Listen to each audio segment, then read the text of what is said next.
Hello, welcome back. It's been a little while. I've struggled with motivation over the summer that we've just come through here in Australia.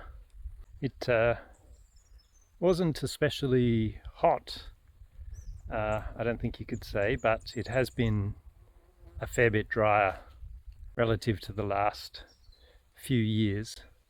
And as a result, everything's definitely very brown, still crisp.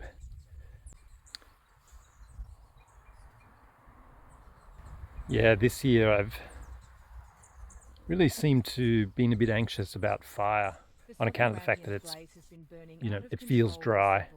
There's been a few pretty serious fires in Victoria where we are, and something that the media now just seem to, with good intentions I'm sure, but it's fairly constant messaging. Because conditions are going to get much worse. So this is And for me at least, that seems to be a bit anxiety inducing. Always worried about whether or not there's going to be, dry lightning, and all the risks associated with that.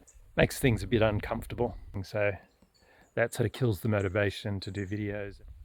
But anyway, now we're firmly into March, which is autumn here, and you can just feel the weather turning a bit now. Evening really cooling down, so that gives some respite. And I think as soon as we have a bit of rain, and we've had a little bit over the past week or so, things will just start to green up. Won't get a lot of growth here now through until spring, but certainly the dryness will sort of ease off a bit. Things will turn a bit greener, and fire risk will drop right down. There they are. None of this is to say though that my affection for the place has gone down any, or for the idea of sort of the smallholding in general. And indeed, one of the things that really gets me out of that sort of lack of motivation, I suppose you could say, is knowing that there's so much good that comes from having a little bit of land. It's definitely good for my sort of mental health to come out here and particularly be amongst the trees. The trees seem to have a real effect on me, and I just feel a bit rejuvenated and a bit recharged when I come here. So there's definitely that aspect of it which never goes away, regardless of how dry and brown and crisp and sad the whole thing looks. That there's always that aspect of it, even if it's very early in the morning or very late at night. I think more generally it's that notion or that belief that I have that people on particularly small parcels of land and engaged in sort of small holding style farming are going to be increasingly a part of our food production generally.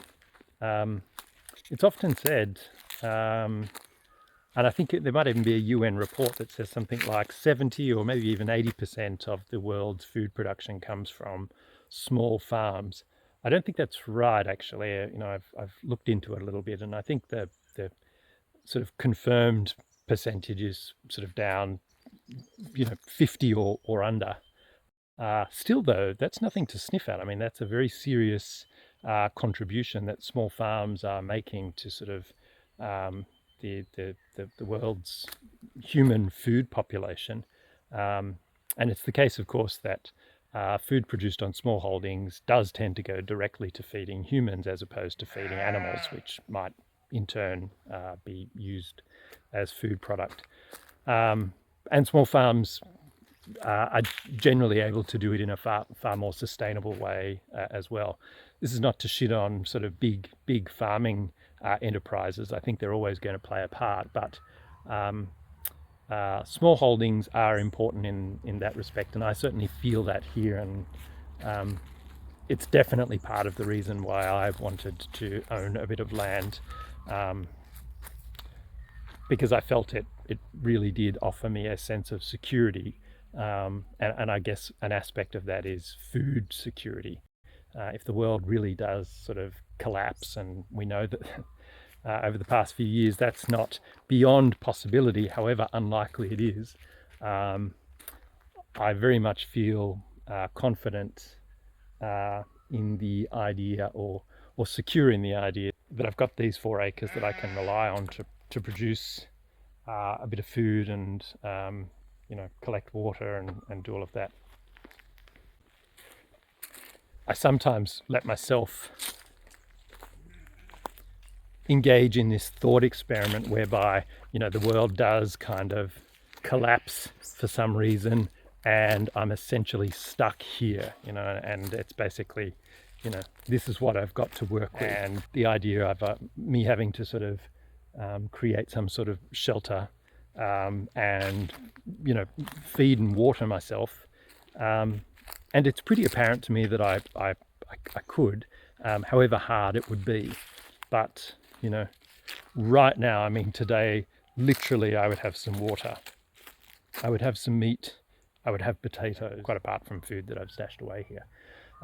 But within just a month or so, I could have some sort of greens, and then within 6 months and a year, I could have actually quite a lot of foodstuffs in terms of fruits and root vegetables and meats and all those sorts of things. So it's eminently sort of possible. And of course, the idea of building a place, I have no handy skills whatsoever, so I very much doubt my ability to actually ever do it. But certainly it's a romantic idea that I have about building a little cabin here, particularly using the wood from the place, of which we have plenty, and the stones as well. It's just such a lovely idea.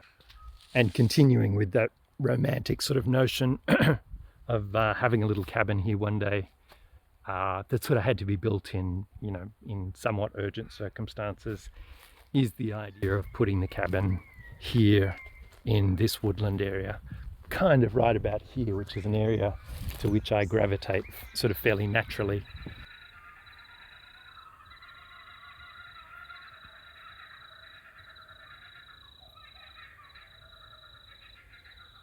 You wouldn't put a structure here because of the risk of those trees falling or dropping their branches. But remember, this is kind of fantasy stuff. Who knows, maybe one day something like this will happen, but I think the eventual house, if there's going to be a house here, is going to be actually up on that rise. Pelly, come say hello.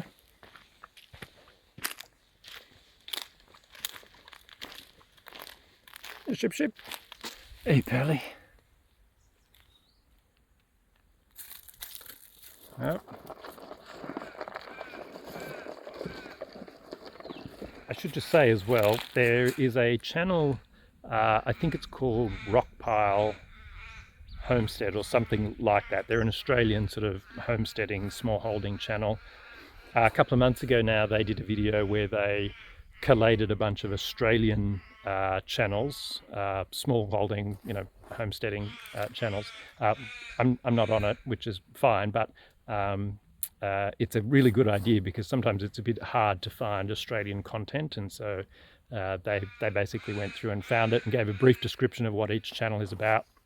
Definitely recommend it because I found some good stuff from the channels that they found. So I'll try and link it into this video somewhere, but definitely give that a watch if you're after Australian content specifically, because it was pretty good.